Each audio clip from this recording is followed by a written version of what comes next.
You've got to transfer. He was my fraternity brother's older Sacrifice that brother. the American people Prosperous communities have healthy environments. For us now, she lived in trafficking for 4 years. I really felt, for a lot of reasons, I felt for him, but I didn't have the guts to say. In January of 2025, Dr. Morley Stone became the CEO of IHMC, the Institute for Human and Machine Cognition, taking over for IHMC founder Dr. Ken Ford. IHMC is a highly acclaimed research institute with campuses in Pensacola and Ocala, Florida. The institute's research focuses on AI, robotics, and human performance. Dr. Stone brings a wealth of experience and energy to his new role. Prior to becoming CEO of IHMC, he served as Chief Technology Officer for the Air Force Research Lab, Senior Vice President of Research at Ohio State University, and most recently, Chief Strategic Partnership Officer for IHMC. His academic resume is impressive as well. He holds a Ph.D. in Biochemistry from Carnegie Mellon University. We welcome Dr. Morley Stone to Conversations. Thank you so much for being here. Hey, thanks for having me, Jeff. Let me start with you as a young man. Where, not that you're old now, but Thanks, Jeff. where did your interest in science begin? Or when did it begin, I guess? Well, I wish I could tell you a lofty story and say this was a childhood goal. It's none of the above. There were no scientists or engineers in my family. My next oldest brother, so I'm the youngest of 4 boys, my next oldest brother was an officer in the Air Force. And so he wound up in Dayton, Ohio. He took me from Pennsylvania, said, come live with me, go to school out here in Ohio. Well, then he went ahead and got married and had kids, and so that meant I had to leave the house, and so I needed a job. And so my girlfriend at the time, who's now been my wife of almost 34 years, saw a job posting outside on the bulletin board. It was for a student internship to work at the labs at Wright-Patterson Air Force Base. So I answered the ad, and I got the job as a student intern. And I stepped into a world that I'd say literally changed my life, because I had never been in an ecosystem or environment that was filled with scientists and engineers that were doing just mind-blowing work that I didn't even know existed. And as a student intern, I was thinking to myself, what do I have to do to be in this environment? So I was fortunate enough that 3 years later, my supervisor at the time thought enough of me to recommend an Air Force program that would send people off to do their Ph.D. So that's actually how I went to Carnegie Mellon, was on an Air Force fellowship called the Palisade program, and led to a great career. So I owe all of it, and I remind my wife every day, owe it to her, and seeing that job posting on the bulletin board. That's really neat. What brought you to Pensacola and IHMC? Well, even though officially we've been on the ground here for 4 years, we've been coming to Pensacola. I've known, you mentioned Ken Ford in the opening and the Institute. I've known Ken and the Institute probably for 25 or more years now. And so when I was with the Air Force Research Laboratory, did a lot of collaborative work with IHMC. Ken was a member of the Air Force Scientific Advisory Board, and so we would meet and talk over issues related to that. But I would come down here, visit with the scientists. Of course, you know, part of the genius of IHMC is that the areas that the Institute has been built around, they were important in the past, but they're even more important today and going into the future. And so would constantly look for different types of research opportunities. And I would also use IHMC as an ability to convene workshops with some of the best thought leaders in the world. It's a type of workshop that IHMC has pioneered called a Blue Sky. And they were very valuable for me as a civil servant working for the military, because then I could take a lot of these ideas that would come out of these Blue Sky workshops and use that to really help shape our future research agendas. So I said, long history with the Institute and have thought highly of it, always thought highly of Pensacola. So when the time was right and the opportunity came to move down here, it was really a no-brainer. How would you, if someone just walked up to you off the street and said, tell me in a nutshell, what is the Institute for Human and Machine Cognition? How would you describe it? We're a nonprofit research institute that works in the areas that you mentioned in your opening, in AI and ML from the beginning, in robotics and exoskeletons, in human performance, and we also add in health span and resilience into how we approach the human sciences. But part of what we do is to really explore the boundaries of what those spaces can hold, not only today, but into the future. Much of the work that we do is sponsored by the federal government and primarily the Department of Defense in the work that we do. I think myself and I think many of our staff find that particularly satisfying, that if we can work on research that leads to technology solutions down the road to help our warfighters, that's incredibly valuable service to our country. And I think we all feel passionately about doing that. Where do you get the ideas primarily to what you're going to research?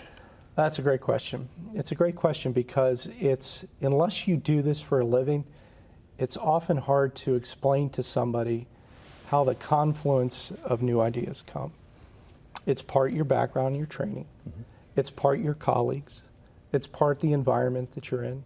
It's part new discoveries that are happening at labs all around the world. And it's this feeding symbiosis of thinking about, well, I know this about this field, but I just saw this discovery over here, and if we have this customer that has this problem over here, we could combine this together, and I can get with Bob down the hall, and we could take a new approach to this. And so it's this evolution. So it's not, sometimes people think it's, the apple falling on Newton's head or this bolt of lightning coming out of nowhere. It's really not like that. It's this culmination of events, of background experience and opportunity that all collide to lead hopefully to a new research direction. Is there a particular area of what you do that Dr. Stone enjoys? Where's your passion? You're going to make me pick one of my children. I can't pick one of my children, Jeff. Come on. I can give you a few that interest me, particularly, say, personally. In particular, I'm fascinated with the revolution that's been going on in human science now for, say, the past 15 years. And unless you're in this or follow it, most people don't appreciate how much the biological sciences or the human sciences have become information science. And this is by the explosion of genomic work that has gone on. But combining what's happening in genomics and proteomics and everything we know about the molecular nature, the evolving molecular nature of what makes humans tick. And I think combining that with competencies that we've had at the Institute, like artificial intelligence and machine learning, so that you can make sense of these complicated patterns and these complicated gene networks to help explain an overall behavior or phenotype or why some person responds and another person doesn't respond. I think those are just endlessly fascinating questions and areas to mine. On the hardware side, if we take a look at some of the work that we've been doing in exoskeletons, we've made great strides over the past couple years in really taking them from being, I would use the term, clunky electromechanical devices that are hard to move in, hard to operate, et cetera, and now turning them into devices that move with the fluidity and ease of natural human movement so that they're unobtrusive and just really mimic the movements that the operator wants to go in.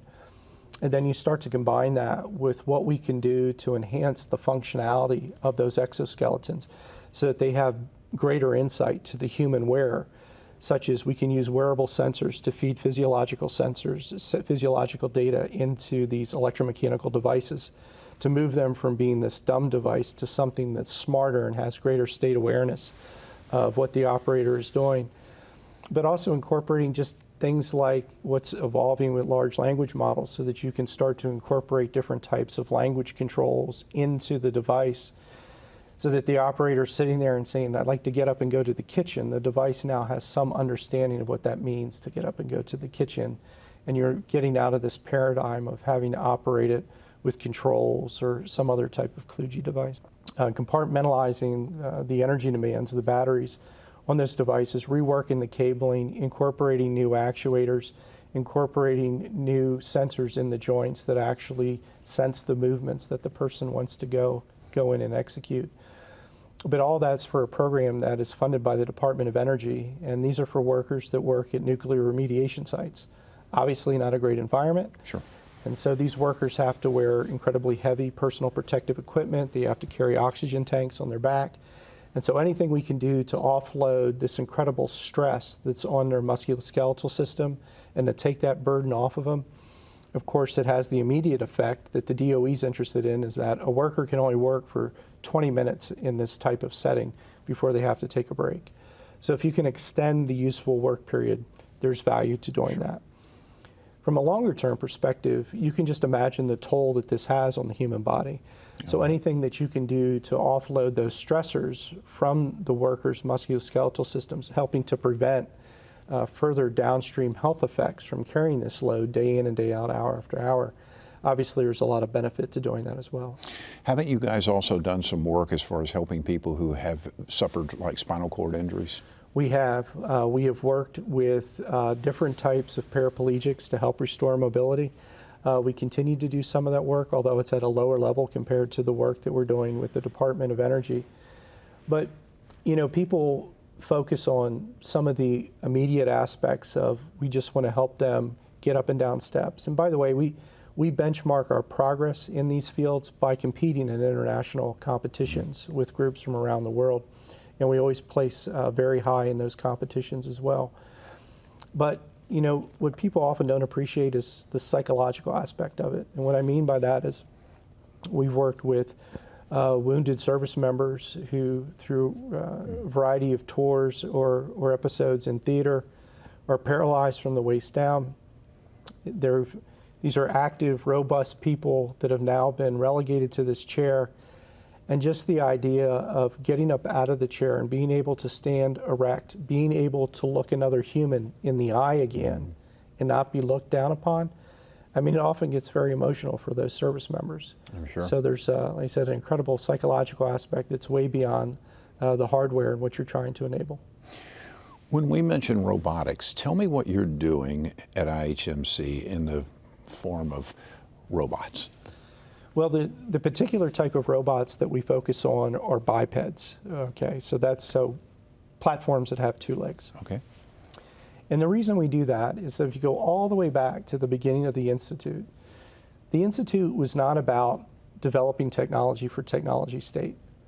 The core mission then, now, and into the future is about developing technology that leverages and extends human capability. So, taking that and applying it to how we approach robotics, we want to build platforms that can go out and do work in a world that's made for humans. If it's going to be a useful teammate for me or for my team, it has to be able to do work in a world made for humans.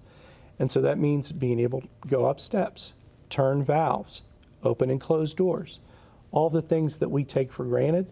But if you had a wheeled or tracked system, it'd be virtually impossible to do that. So that's why we've always focused on that particular form factor. Sure. So it truly can be a teammate with a human in work and in an environment that needs to operate in. So with that, we have gone through now many different generations of our humanoid platform. I'm excited about the next version we're getting ready to embark on. It's called SquadBot 3. This is funded by the Office of Naval Research. And a lot of developing these platforms is focusing on what the Department of Defense calls the 3Ds, dull, dirty, and dangerous. So these are environments and jobs that if you don't have to send a human into it, let's not send a human into it. And so this has started to focus on everything from onboard firefighting on ships to more recently trying to develop these platforms to engage in what are called breaching exercises. So when you go to breach, this is where usually you're sending U.S. service members into a hostile building or compound. You have to get through that door. That door is almost always secured. So that means a human going in, placing charges, or kicking that door open. As you might imagine, extremely hazardous job, high casualty rate. If we can start to have a robotic platform that can do that, take the human out of that loop, there's a tremendous amount of benefit in doing that. And so we have recently demonstrated our platforms doing this breaching exercise, and that is what's directly led to this new phase of work with the Office of Naval Research. One of the other things that I know you work on, and of course it's the thing everyone is talking about now, is artificial intelligence. So we talk about it all the time, but what is it? What is AI? Well, it's a great question because everyone now wants to compartmentalize AI, and then they'll interject ML, but they try and use it synonymous with all the work that's primarily happening in a very narrow niche, and that's the explosion of capability that has happened around neural nets and the application of neural nets. And it really dovetails off of the groundbreaking work that was done to actually look at combining these neural nets into something that are called deep neural nets. And they are very useful at recognizing patterns. But most people at the flip side don't understand or appreciate the limitations that are often found in those approaches, because ultimately these are statistical machines. They go through and they look at patterns and data, and then they calculate the most probable statistic outcome. And then you see that manifest in things like large language models, which everyone talks about. But there's no reasoning or how you and I would interpret knowledge or intelligence behind that. It's just following statistical patterns. So what it does is that it takes the human language and it converts it into symbols, and then it puts statistical probabilities on how these symbols follow each other. And so when you ask it a question, the boy hits the ball with A, it knows statistically that bat has the highest probability of being the word to complete that sentence. But it has no intrinsic intelligence about what a bat is or what hitting a ball is as an activity. It just knows statistically that pattern is what should be repeated. Again, a very powerful tool, a very powerful technique. But if you step back and look at the whole world of AI, it is much broader than that. But many of the subdisciplines within AI have been overshadowed by a lot of the hype that you see right now in things like large language models. When you talk about the subdisciplines, which one are you most excited about? See, you're asking me to pick my children again. I am partial in many ways to some of the foundational areas that IHMC helped to lead decades ago, which are things like reasoning and uncovering the best ways that you can actually implement human-level reasoning inside an algorithm, inside code, that actually gets at this point of how do you make something less of a, Ken uses this term and I love it, less of a stochastic parrot and more of something that actually begins to get at the knowledge that's represented in the command or in the environment or the task that you want it to do. And so I've always been particularly partial to that. How do you think these endeavors are going to change our life? And I'm not trying to put you on the spot here, but just in the next, say, 5 years, 5 to 10 years. So I figured you might ask a question like that. Okay. So I figured, and here, so, because oftentimes people who aren't in science and technology like to ask somebody who is in science and technology, where are we going to be at in X in 5 to 10 years? And my pat answer is, I wish I knew. Yeah. And I always say that if people who prognosticate, either just taking their best guess, but more than likely it's going to be wrong. And it's going to be wrong for many of the reasons in our earlier discussion that we had. There's so much that's going to happen at the confluence of technology, new discoveries, new serendipitous events that are going to all combine to change these directions wildly in not just 5 years, but in 3 years, in 2 years.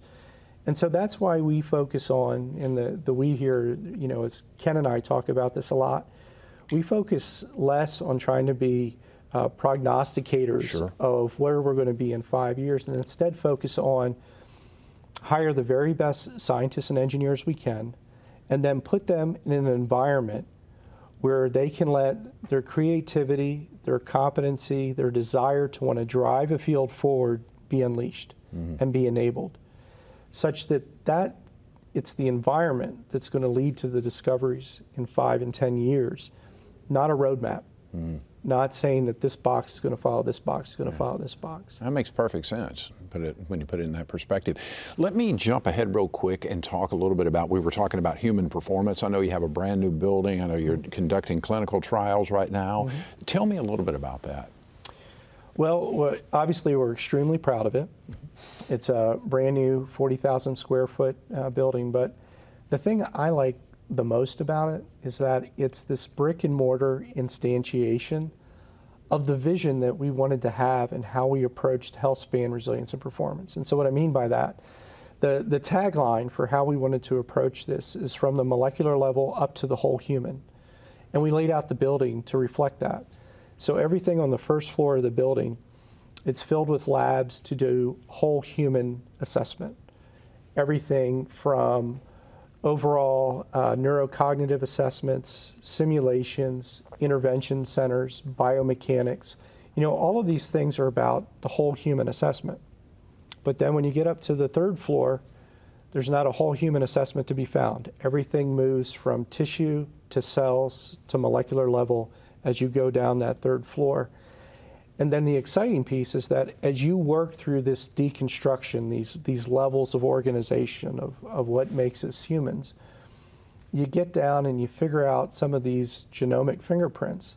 Now you have the ability now to reconstruct it back. And you get to answer these questions back to, if you're doing a particular regimen and I'm doing the exact same regimen, but you're responding and I'm not, what are the molecular antecedents? What are the molecular signatures that are responsible for these differences in our response? So that's interesting even of itself, but then asking, for those that aren't responding, well, what can I do about it? Is there another type of intervention, another type of way I can approach this, say, particular training to actually get somebody who's non-responding to actually to respond? So to me, this is where the future of human science is going, and I'm just glad that we were able to build a facility that allows us to bring that vision to reality. Now, I understand you are doing some clinical trials now, right? We are. What is that, and what do you hope to learn? It really dovetails on what I was just telling you from the standpoint. This is funded by, so underneath the National Institutes of Health, there's a National Institute on Aging. This effort is funded at looking at a subject population that's 60 and over. Mm-hmm. And what we want to understand is this, again, heterogeneity of response. So again, if we have 100 people going through the exact same protocol that's combining both resistance training and aerobic training, and over here on one section, I have a group of 20 people that are amazing responders. They're seeing huge gains in their aerobic capacity, huge gains in skeletal muscle mass, et cetera. And then I have another group of 30 down here that aren't responding at all. We want to understand at a molecular level, what are their signatures, what are the players that are responsible for this heterogeneity of response across this spectrum of participants. And then back to that fundamental question I was raising to you earlier, for those that aren't responding, how do we approach their intervention? How do we approach their training differently, such that they move from a population of being non-responders to being a responder? Because again, that's the key to approach something like HealthSpan. We want everybody who's down here who's down here in the non-responding camp to move up to the responding camp, so that you can impart the benefits of things like exercise, whether it be a combination resistance or aerobic, to respond positively and have that enhanced quality of life as they age. Interesting. We've got about 2.5 minutes left here. Let me get you to address what you guys are doing at IHMC in the way of community outreach. I know you have camps for young folks and speaking engagements from scientists, podcasts, all kinds of great stuff. Yeah, we do. And well, let's start with the podcast, because that's certainly near and dear to Ken, and I'm thankful that Ken in his emeritus role is going to continue to honcho our STEM Talk podcast. So as of last count, that has around 4.5 million downloads of those different interviews. The format that we wanted to bring to that Ken really wanted to bring to that, was, of course, to tell the story of the scientist or the engineer, and to, first of all, starting with what got them excited in this career path, what took them down this road, and then really unpack a lot of the different aspects of science that are unfolding around us every day, and to have this true discussion of ideas, this democracy of ideas, and not just walk in step with the orthodoxy. And so that's why I think is one of the things that's most valuable about it. And then you mentioned our evening lecture series. We bring in a prominent figure once a month, both in the spring and fall semesters. We open that up free to the community. It's usually a packed house. And again, I encourage people to get on the mailing list if they're not already, so they can see the speakers that we have coming in. Certainly many thought leaders from around the world, and I'm very proud of that lecture series.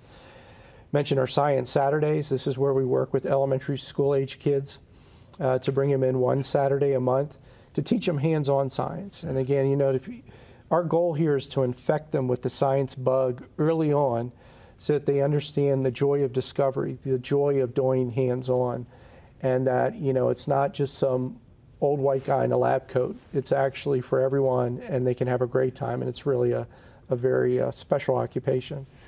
And then you just mentioned Robotics Camp. We just wrapped that up.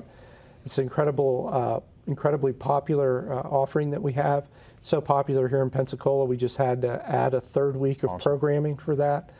But it's great to work with these different age cohorts and begin to show them the basics of robotics. Awesome, doing some wonderful things. By the way, I'm a huge fan of STEM Talk. Thank you so very much, Dr. Morley Stone. He is the CEO of the Institute for Human and Machine Cognition. You can see more of our conversations online at wsre.org/conversations, also on the PBS video app and on YouTube. I hope you enjoyed our program. Thank you so very much for watching. I'm Jeff Weeks. Take great care of yourself. We'll see you soon.